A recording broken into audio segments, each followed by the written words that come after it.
Le Premier ministre Jean-Michel Sama Lukonde a tenu une séance de travail à la primature sur l'état d'avancement de travaux de construction de la route Kasomeno-Kasenga-Chaloué avec les responsables des institutions publiques qui accompagnent ces projets et les délégués de l'entreprise GED ainsi que ceux de l'agence congolaise de grands travaux. Les habitants de la commune de Mongafula lancent pour une énième fois l'appel aux autorités conviés à relancer le travaux de réhabilitation de la route de caravane, autrement appelée route Lutendele, interrompue depuis plusieurs mois pour des raisons inconnues. Reportage à suivre dans cette édition du journal.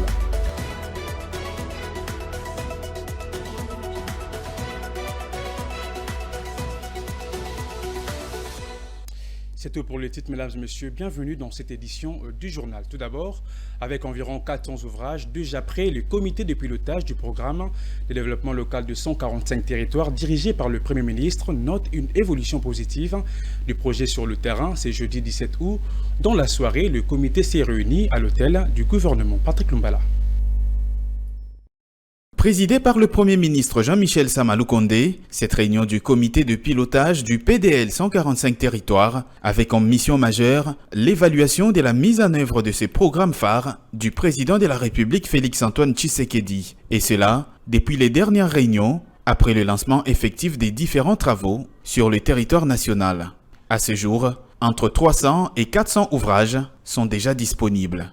C'était une réunion du Conseil opérationnel national qui se charge de la supervision du projet.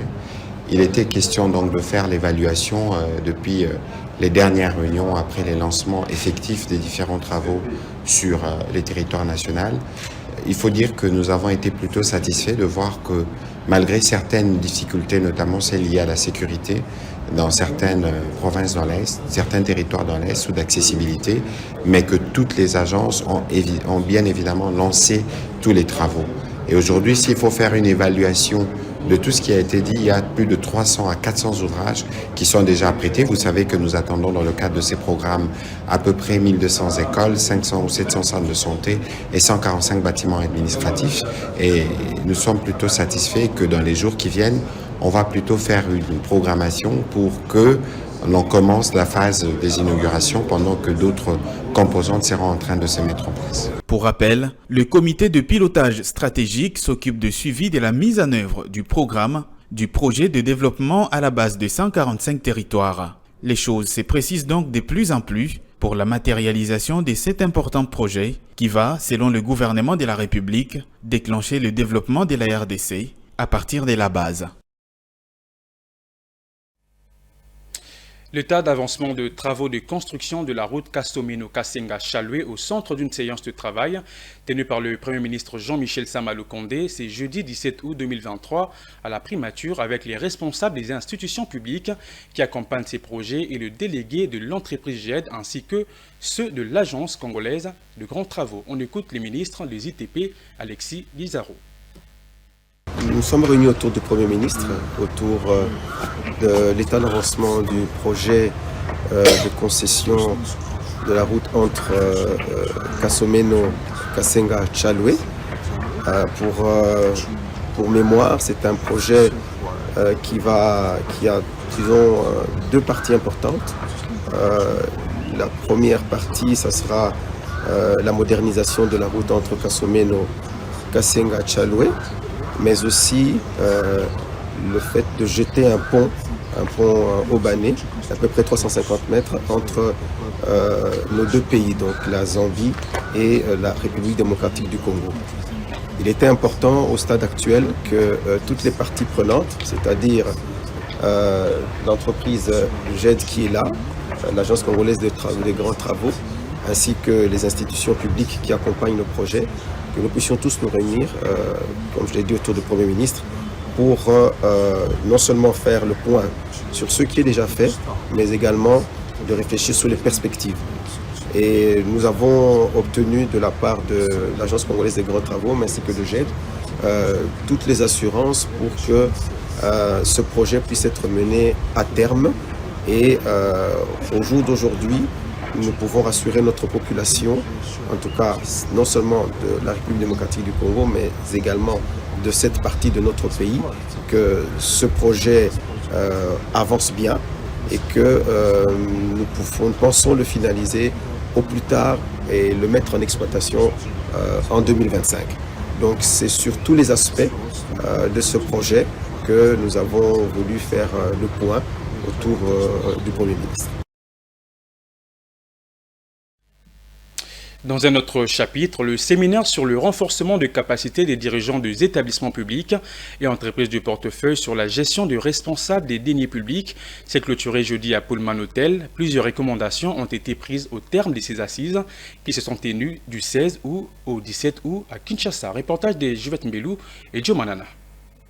Il était question au cours de ces travaux de 2 jours, organisés par la cellule d'innovation et de changement de mentalité, d'éveiller la conscience des managers publics et directeurs des services étatiques à la gestion responsable des deniers publics. Ce, afin de doter l'État des moyens pour son action utile à son émergence vers le développement intégral. Au terme de ces séminaires de renforcement des capacités, plusieurs résolutions ont été prises. Il faut dire qu'il y a un travail après, comme nous avons convenu avec la plupart des mandataires publics, que le travail c'est à faire au niveau maintenant de leurs organisations respectives en établissant effectivement les comités d'éthique au sein de ces différentes entreprises et établissements publics. Présent à ces assises, Raymond Yumba, directeur général AI de l'autorité de régulation des marchés publics, a pour sa part invité les uns et les autres à s'engager dans la lutte contre la corruption pour le développement de la RDC. Que nous avons été conscients, tous ces témoins, du degré de destruction de notre pays à cause d'un seul facteur ou d'un des facteurs qui est aujourd'hui un élément majeur qui renvoie le développement à plus tard, la corruption.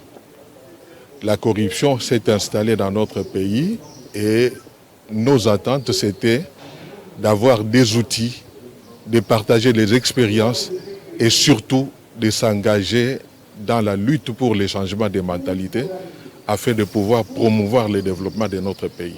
Ça doit être une préoccupation pour nous tous, non seulement pour l'autorité de régulation des marchés publics qui est l'un des organes et du dispositif de contrôle de notre pays, mais aussi pour tous les autres dirigeants de tous les autres secteurs. À noter qu'au cours de cette formation de renforcement des capacités, les mandataires publics ont eu droit à un brevet de participation. C'est par une photo des familles que s'est clôturé ce séminaire dans une ambiance bon enfant.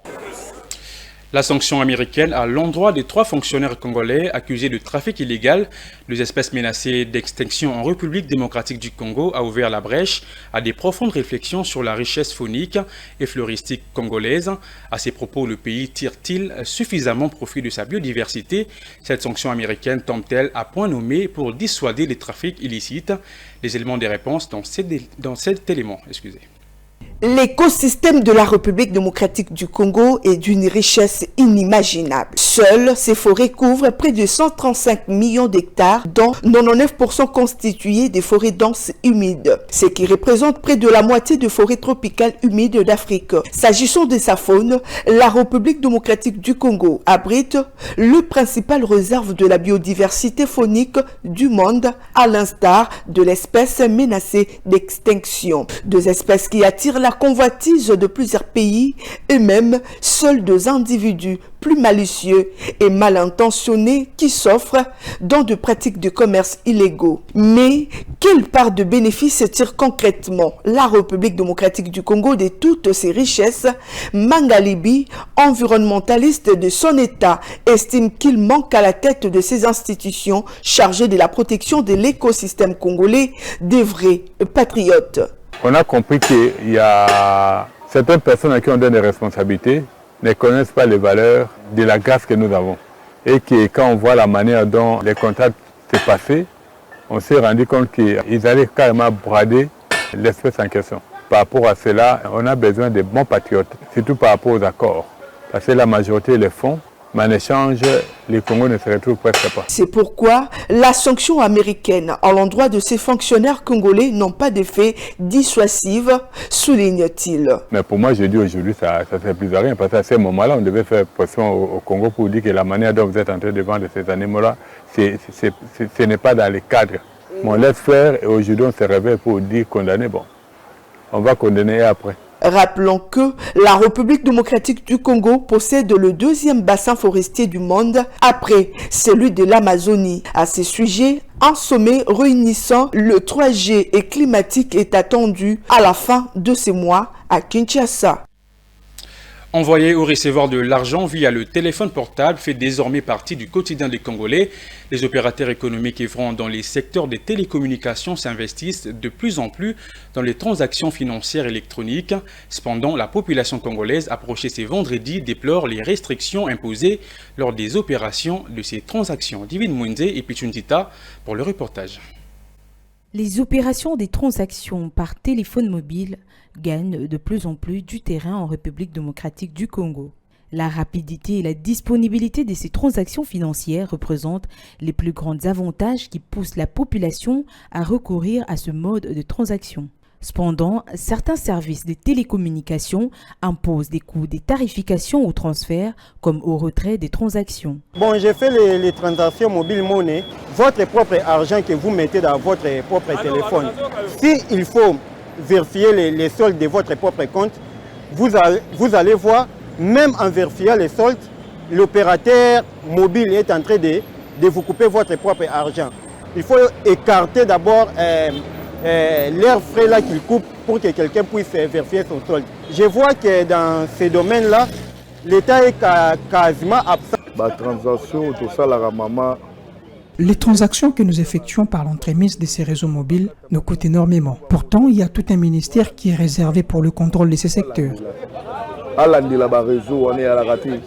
Signalons que, d'après les données publiées par l'autorité de régulation de la Poste et télécommunications au Congo, le revenu des marchés de téléphonie mobile s'y sont chiffrés au troisième trimestre de l'année dernière à 544 millions de dollars américains.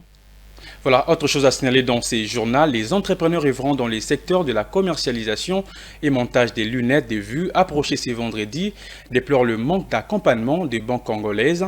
Dans ces reportages de Claude Kungu et Eddie Boma, ils souhaitent que le gouvernement s'active pour que celle-ci soit plus souple quant à l'octroi de crédits bancaires. Comme dans tous les secteurs, les entrepreneurs congolais du secteur de la commercialisation des lunettes de vue sollicitent l'accompagnement des banques en termes de l'octroi de crédit. En parallèle, ils déplorent la multiplicité de taxes qui ne leur facilitent pas la tâche. Sous d'autres cieux, vous avez les banques qui accompagnent des startups, des sociétés qui commencent. Mais nous déjà ici, une société qui est en train de débuter, les banques ne les financent pas. Les banques ne financent pas les projets. Les banques ne vont que vers les sociétés qui existent déjà et qui font déjà du chiffre.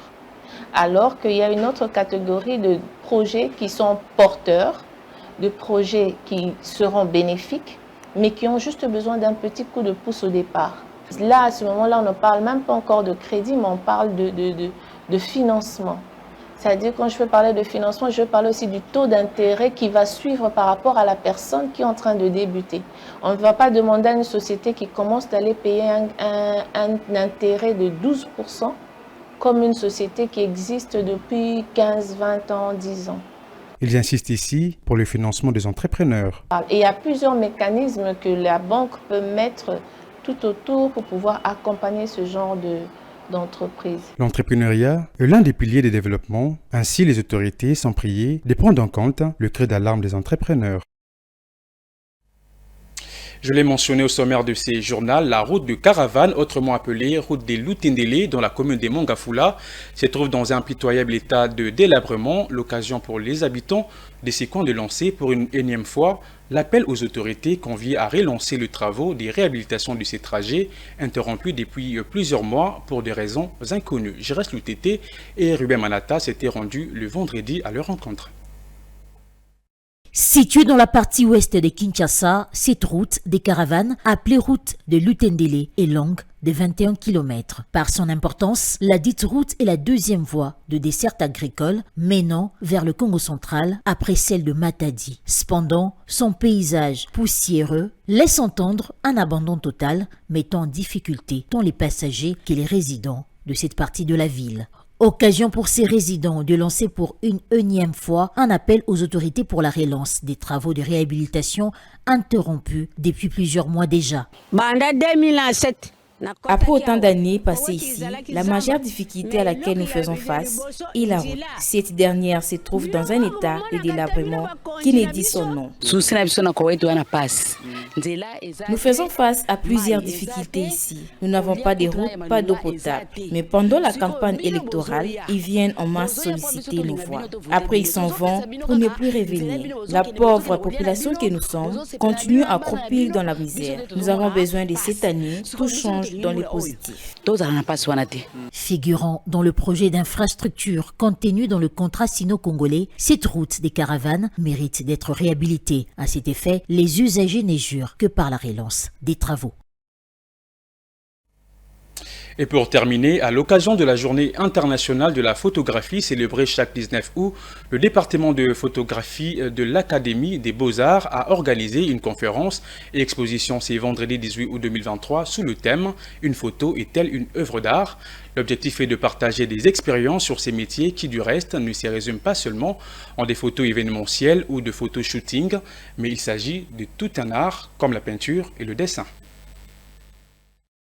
C'est la première salle d'exposition de l'Académie des Beaux-Arts qui a servi de cadre pour cette première journée de cette conférence, porte ouverte exposition, en vue de partager des expériences sur la photographie qui ne se résument pas seulement à des photos événementielles ou en des photoshooting, mais il s'agit de tout un art comme la peinture et les dessins. C'était en présence du DG de l'Académie des Beaux-Arts, professeurs et plusieurs étudiants du département de la photographie. Le professeur Lema Koussa, satisfait de cette activité, explique l'importance de la photographie. Que la photo joue un rôle très important parce que avant c'était la religion, la foi qui inspirait, c'était la foi qui poussait, c'était la foi qui dictait pratiquement ce que les artistes faisaient. Vous voyez le ciel, vous parlez du ciel, vous parlez des anges et on voyait à ça. Mais maintenant, la photo vous montre la réalité des choses. Quand vous photographiez quelque chose, c'est ce que vous voyez réellement. Ce que la photo fait, la photo vous présente, c'est ce qui est vrai, c'est ce qui existe. Pour Axel Piana, chef du département de la photographie, il était important d'organiser cette activité pour discuter sur les problématiques auxquelles ils font face. Et nous sommes assez contents, comme département, de pouvoir être initiateur de projets où nous créons de l'espace professionnel, mais aussi aux amateurs, pour qu'on essaie de discuter, de parler des problématiques qui nous concernent, photographes. Nous sommes là, en fait, pour essayer de produire des étudiants qui seront capables de répondre en fait, aux besoins de la société, notamment la question de l'enregistrement de la vie, la question de la documentation. Et nous sommes là comme des mentors, comme des coachs, à encadrer les jeunes, à penser différemment sur la photographie. Cette activité prendra 2 jours, soit du vendredi 18 au samedi 19 août 2023. Place à présent à la revue de presse lue et sélectionnée par Juvette Melo.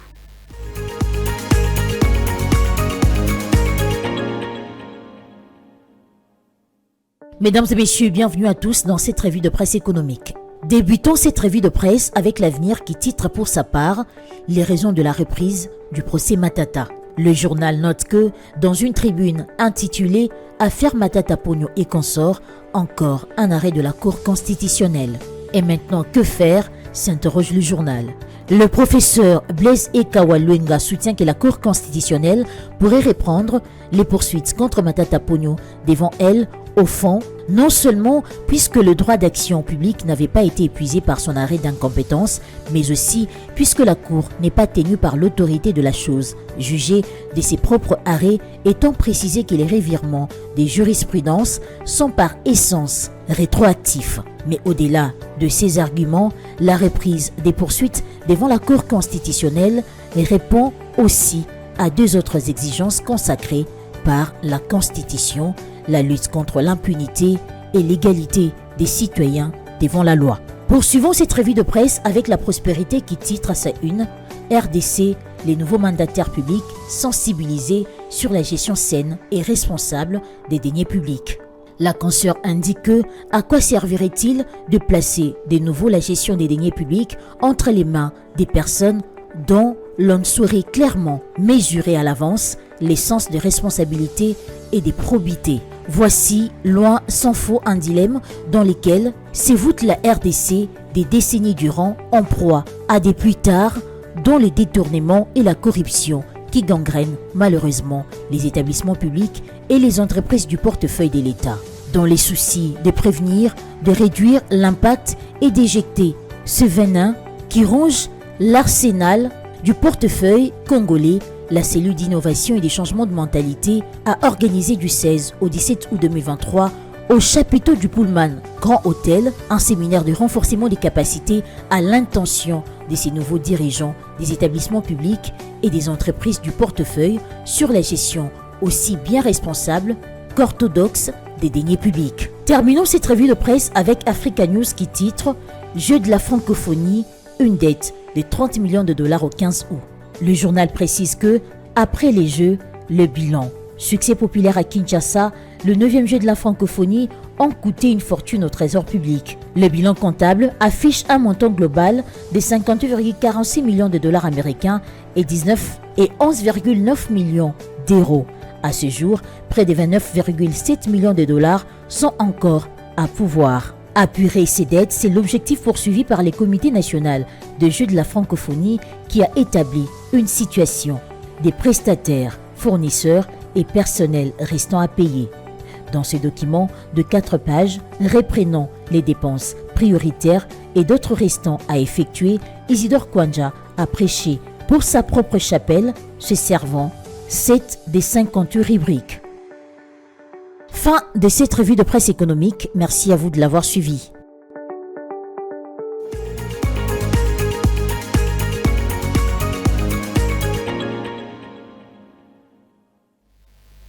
C'est la fin de ces journaux, mesdames et messieurs. Si vous nous avez pris en cours de diffusion, voici le rappel du titre.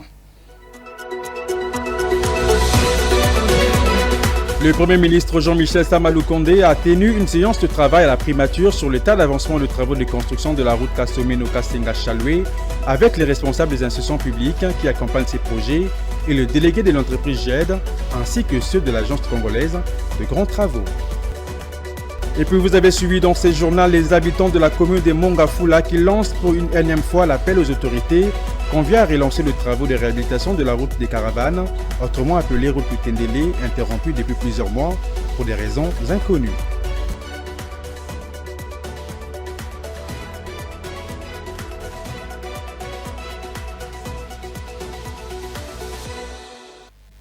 Fin complète de cette édition du journal, mesdames et messieurs. Merci de l'avoir suivi. L'actualité reste en continu sur toutes nos plateformes YouTube, Twitter, Facebook et TikTok. Portez-vous bien et bon week-end à tous.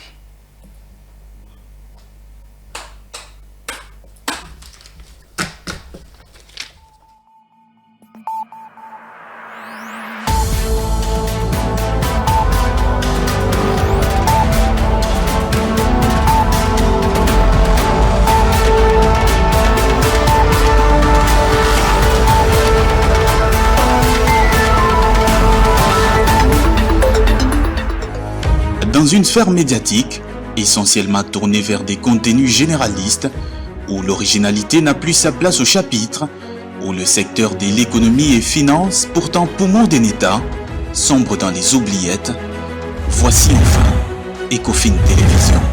Économie et finance télévision, votre chaîne thématique essentiellement économique, vous offre un contenu original.